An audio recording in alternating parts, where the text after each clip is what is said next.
A great day to everyone. This is Dr. Calbonero-Narciso, your subject teacher for CBM 121 subject entitled Strategic Management.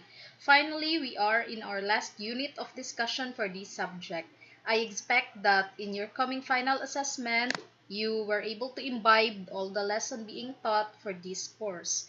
With it, I hope that you will have high score in the coming examination, and take note that final exam is comprehensive. So meaning, gikan sa start up to this last topic ang coverage for the examination.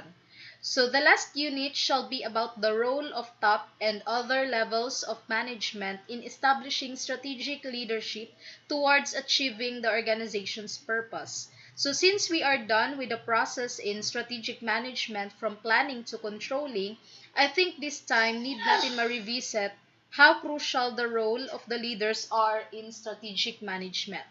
As usual, let us start the discussion about the meta language used in this unit to give us common reference of the terms that will be used. Starting with strategic leadership, which means how top management and other levels of management lead an organization to work towards achieving the organization's purpose. So since the primary direction of strategic management is a top-down activity, the nature of top management's approach to leading and influencing the rest of the organization is very important.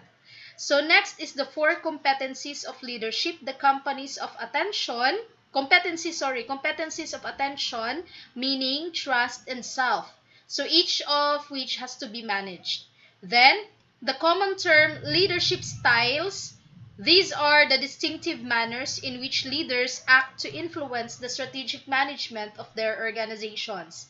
And the end is leadership versus management, which may have different characteristics. So an understanding of their differences is important if they are to work together to promote effective strategic management. Okay? So let us begin discussing about strategic leadership. So think about the different types of leaders you have encountered in your life. So each of them probably had a different approach to getting things done. In this lesson, we'll examine one particular approach to leadership, known as the strategic leadership. So strategic leadership is the ability to get people to make their own decisions with the company in mind. Strategic leadership theory does not involve using force or threats in order to get people to follow. Commonly, leaders tend to threaten their subordinates para lang sunod sa ilang gusto. So, in company, a lot of leaders ang naga-power trip, most especially if dili nila feel ang ilang subordinates, no? So, some may also use memo to display power and stability of tenure para mo-follow lang jud sila.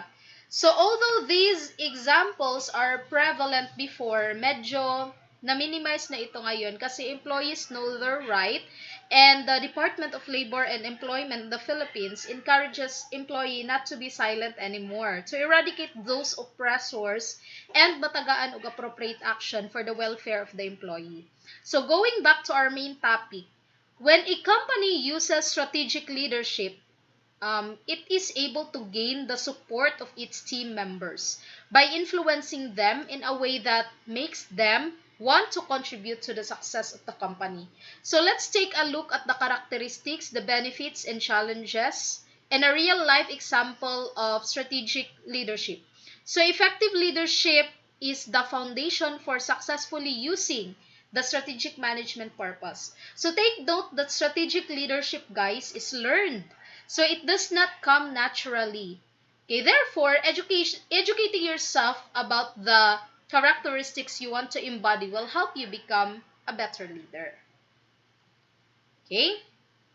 So as an added discussion, let us check about these 10 qualities of a good strategic leader. First is strong communication. Without a doubt, being an effective communicator is a top attribute of a strategic leader. So you may have a clear vision of what you're trying to accomplish, but if you can't convey it to your team or colleagues, it will be most impossible to carry out. By developing the ability to clearly describe what you want to be done and relate it to your team, you will unite everyone's efforts. More especially Your team needs to be aligned and on board with your strategic objective and goals to be successful. Communication also extends to softer skill practices like having an open door policy or holding regular one-on-one meetings or consultations with the team members. So express your vision clearly and then make yourself accessible to discuss anything going on in the office. Second is good listening skills. While effectively communicating your expectations and vision is one of the top strategic leadership characteristics, it's also important to listen to what your team has to say. Speaking and hearing are two sides of the same coin, and the best leaders to do both well. Ang iba kasi, sila na lang palagi nagsasalita to the point na mai-intimidate yung employee to voice out his or her side or opinion about certain matters. Worst thing is that when a leader believes in her say, tapos not letting the accused person explain his or her side of the story. So, as Mark Twain said, wisdom is the reward you get for a lifetime of listening when you would have rather talked. So, listening seems deceptively simple, but it can be difficult to pause in the middle of your busy day, to sit with an employee or quietly tune in from the sidelines of a strategic planning meeting. Employees need to know their concerns and ideas are being heard. This not only helps build morale, but it makes your organization better because you are getting input from the people who are on the front lines. So, a leader who practices the art of listening gains the knowledge needed to solve problems, improve products or services, and build a strong company culture. Okay, third is passion and commitment. Enthusiasm for your mission or project will get others excited because they can see and feel you're dedicated. But you must also add commitment to the mix of strategic leadership qualities because passion doesn't always get the job done. Commitment is the ability to stay focused on what will make you successful. So, one simple way to convey your passion and commitment is to lead by example. You expect your team to work hard and produce quality results to roll up your sleeves and join them. Team motivation significantly increases when people see their boss working alongside them, putting in the same level of effort or more than everyone else. So when you show that hard work is being done on every level of the organization, you prove your commitment and earn the respect of your team as a leader. Fourth is positivity. So do you have this, guys? This is a positive attitude which is contagious. So if your team is led and surrounded by happy and positive people, they will work harder and be happier themselves.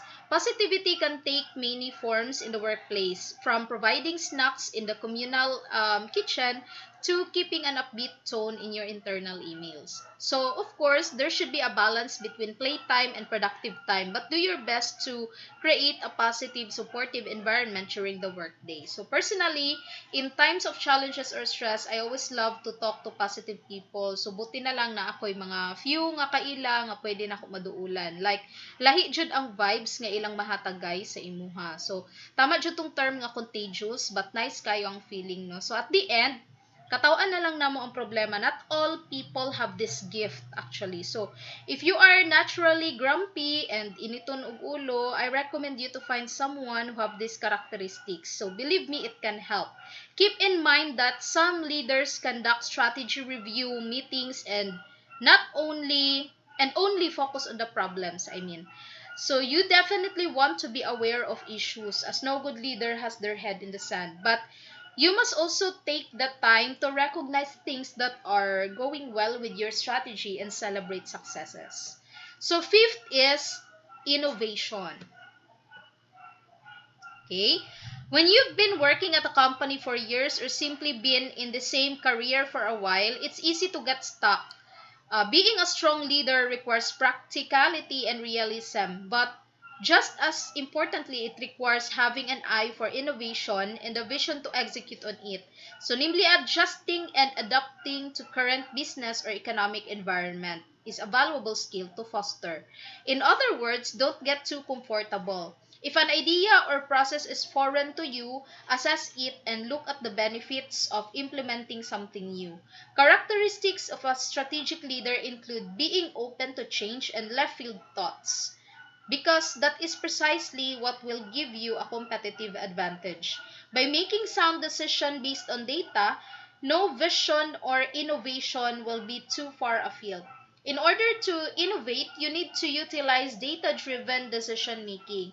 Remember that you may not be the most innovative person in the room, but you still need to foster innovation amongst your team. So be sure to have sessions or days where you encourages ideas about innovating around your strategy and give some of the ideas to the resources they need to be tested or expanded.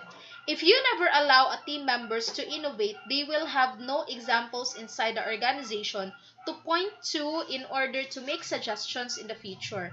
Ang iba guys, nagbibigay ng award for exemplary proposals or contributions that help the company progress. So this could serve as a motivation also. Then we also have this collaboration. Having a collaborative approach to leadership is powerful because it naturally creates transparency in your organization. If you are connected to your team and genuinely interested in collaborating with them, they will know what you're thinking and vice versa. Collaboration leads to trust, and your team will be more likely to support your vision. If you're not getting buy-in on the strategic plan you've created, it's not going to be effective. People want to own what they help create. One way to improve collaboration is to create some small projects and put others in charge. Play the role of participant of the project instead of being a leader. Show your colleagues that you respect their ideas and approach. So from there, you can begin implementing this with bigger projects and initiatives. So be sure to give credit where it's due in public so that others can see that you appreciate their contributions. So seventh is the honesty. In many ways, strategic leadership all begins with honesty. Being forthright about your successes, failures, and reasoning for choosing certain strategies and goals over others will earn the respect of your team. Following the motto of honesty is the best policy generates trust within your organization. Being honest isn't always easy, and because it requires communicating both the good and the bad, it's not about popularity but rather about integrity. So within the space of a quarter, you may have to tell employees both that you're over budget and need to cancel initiatives. So being an honest leader also includes being publicly transparent. Municipalities, nonprofits, healthcare facilities, and other similar organizations are under the most pressure to exhibit transparency. All leaders, but particularly those beholden to regulatory compliance, should be clear about plans, progress, and results. When you're honest and transparent, it's easier to get everyone on the same page and earn the trust of your employees and community when trying to achieve your strategic goal. Next is diplomacy. Honesty is always the best policy, but strategic leadership often requires you to be tactful. Diplomacy is a learned skill that helps leaders effectively manage conflict using negotiation and sensitivity. It requires an unbiased, strategic approach to problem solving. So it's inevitable when planning and executing your strategy that you'll deal with disagreements and competing priorities. Having different points of view ultimately strengthens your organization, but it's a reality that can be challenging to manage in the short term. What if your strategy teams disagrees on how to measure a customer objective? How can you please two department heads who both want ownership over a key initiative? Strategic leadership is being able to navigate these difficulties and turn them into win-win situations whenever possible. So ninth is we have empathy. Sorry. So being empathic doesn't mean you're the organization's resident therapist. It means you try to understand your team's problems by walking in their shoes and seeing things from their perspective. So practicing empathy creates meaningful connections because leaders develop an awareness of the challenges and needs of a team or department. So aside from the interpersonal benefits, empathy is also a practical tool when you truly understand what it takes to execute a strategy, the skills, resources, projects, and more. And you'll be able to set more realistic goals and timelines. So the last but the most important one is humility. Humility is one of the most respected strategic leadership qualities. Humble leaders admit their mistakes, apologizes when necessary, and always share credit. This behavior makes you more human and relatable. It's also simply a best practice to empower and reward others instead of acting like the smartest person in the room, even if you are. So practice humility not only with other people, but with your planning and processes. This means recognizing you don't know everything and some of the best strategies have flaws. By being open to learning and leaving your ego at the door, you're supposed to help your organization adapt and improve. So a final thing to consider is that strategic leadership is different for everyone. How your leadership characteristics manifest depends on the company's culture and existing frameworks, as well as your individual skills. For example, effective communication channels will look very different for a manager who is working on site daily with a team versus a remote manager checking in every so often. So adapt your strategic leadership style to fit your role, your company, and your working situation. Part of being a good leader is the ability to get things done efficiently and effectively. To sharpen that skills, you may want to sharpen your internal reporting process. If this process runs smoothly, you can help keep your team on the right track towards strategic success. Okay, so Bennis and Nanos 1985 identified these four management competencies for good leadership: attention, meaning, trust, and self.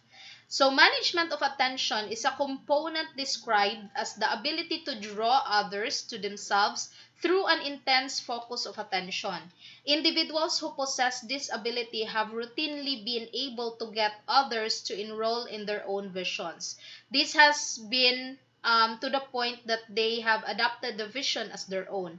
Leaders always keep their intentions in clear evidence. Yung level of focus nila is very firm. So for them, what is black is black. So black can never be white. Kumbaga, meaning, if you did unethical regardless of your intention, mali pa rin talaga yan. So the end does not justify the means. So then the management of meaning is the ability to communicate visions, dreams, and ideas effectively to others. These leaders do more than use words, and then they use their entire person to communicate this message. These leaders know talk is cheap and that actions and appearances are the effective ways to communicate. Sila yung mga action-oriented na leader. They walk the talk, meaning they are good role model to their subordinates. And we also have this management of trust. So this is an essential aspect of leadership. This section is about constancy and focus. I am sure you have heard individuals say, you know where you are, you know where they are coming from and what they stand for. So if you want to be successful leader, your people have to trust you in order to follow you. So they want a leader that they can count on, even if they disagree with them, rather than one that they agree with but changes position constantly. So lastly is the management of self. This is the ability to know one's own skill and limitations and to get the most out of them. If you don't have this trait, you can do more harm than good. Leaders concentrate on positive goals and do not focus on risk. Here, you must reject the idea of failure, and here you need to be able to display total confidence and not worry about mistakes. So in summary, these leadership skills can be learned and used as company officers. So leadership, more than anyone else, is a role of the company officer that must be effectively filled. So often what we are seeing in today's society is the gap. The gap is that the company officer is failing to assume this role, and it is critical in the operations and safety of today's service. So result, marami ang nagre-resign sa company, and worst case scenario is yung mga talented and company asset pa ang nawawala. Okay, so the next topic is about the leadership styles.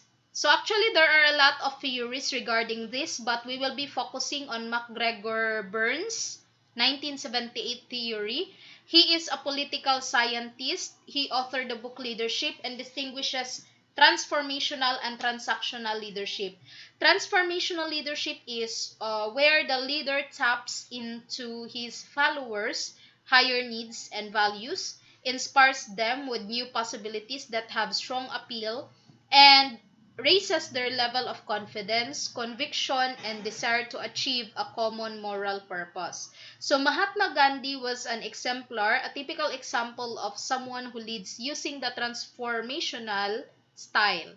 While transactional leadership is where the leader causes a follower to act in a certain way in return for something so the follower wants to have or avoid. For example, by offering higher pay in return for increased productivity or tax cuts in exchange for votes. So many political leaders demonstrate the transactional style. So although Adolf Hitler transformed Germany in the 1930s, under Burns' definition, he would not be a transformational leader. So some scholars have used the term pseudo-transformational leaders for those who pursue immoral aims.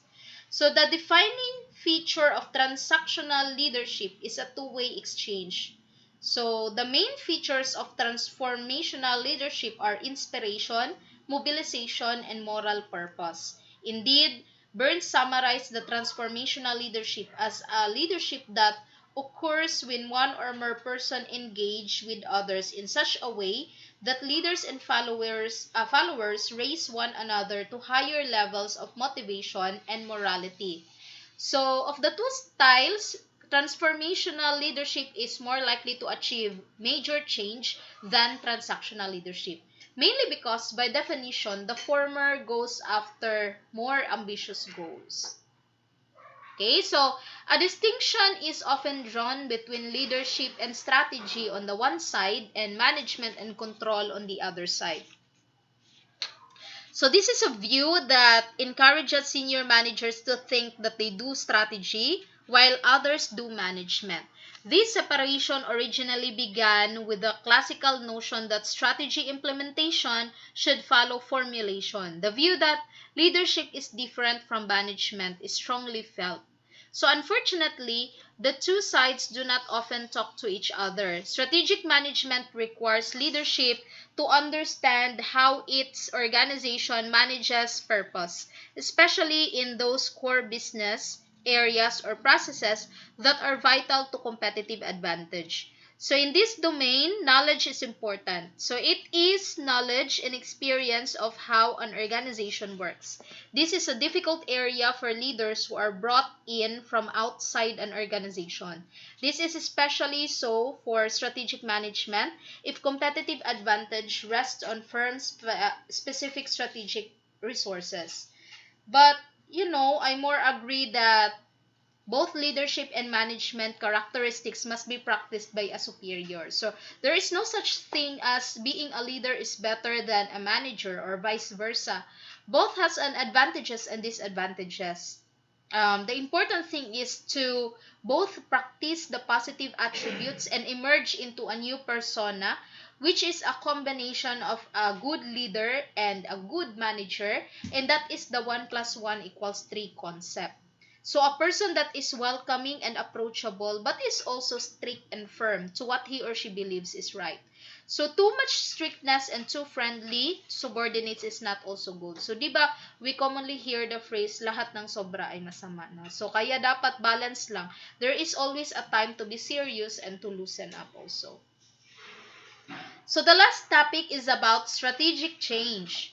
An organizational culture starts with the leadership provided by an organization's founder, the core values laid down in the early days, and the evolution and growth of an organization subsequently imprints a distinctiveness that is likely to last long after the departure of the original founders and managers. So as an organization grows, it attracts new members who are inspired by and share the original values, and an organization's culture becomes more distinct as its membership grows more similar. Strategic change is the movement of a company away from its present state towards some desired future state to increase its competitive advantage. It is an approach to bringing about congruence among the organization's strategy, structure, and human resource system and the larger environment. Strategic change requires the attention of the management to an organization's technical, cultural, and political aspect. So Carter, 1996, a professor of leadership at Harvard, devised a sequence of 8 stages for leading strategic and cultural change. He argues that or all necessary and any failure to carry them is the reason for failure in exchange or in change programs. So as stated, establishing a sense of urgency makes others aware of the need for change and works to action them quickly while motivation is strong. So, kailangan i-explain nyo sa kanila bakit nag-change process tayo so that employees would do its best to adapt right away. Then, create a guiding coalition. So, put together a group that has enough power to drive the change and can work as a team. So, select the best of the best in the company to first discuss why you have to change. Most especially yung mga leader or influencers sa group. So, next is develop a change vision, change direction to develop strategies for achieving the vision. And subsequently, communicate a vision for others to buy into. As many as possible, they need to understand and accept the vision with its associated strategies. Empower action across the organization, remove obstacles to change, change systems and structures that seriously undermine the vision, encourage risk-taking and non-traditional ideas, activities, and actions, and generate short-term wins. Plan for achievements that can easily be made visible and follow through with these to recognize and reward those employees who were involved. And never let up. Continuously sustain and reinforce the increasing credibility of the change and recruit promotion champions, develop these and other employees who can implement the vision. So reinvigorate the change process with new projects, themes, and change agents. Incorporate changes into the culture. The new ways of doing things must be seen to compare favorably with traditional ways. So, articulate the connections between the new behaviors and organizational success, and develop the means to ensure leadership development and succession. So, for strategic management to be effective, leaders need to be able to see and understand the big picture of the organization in terms of purpose. So, it's external and internal environment. Okay, so that's it for the last lesson for this subject. And do not forget to study from lesson 1 up to the final lesson for your upcoming final examination. So God bless and have a nice day.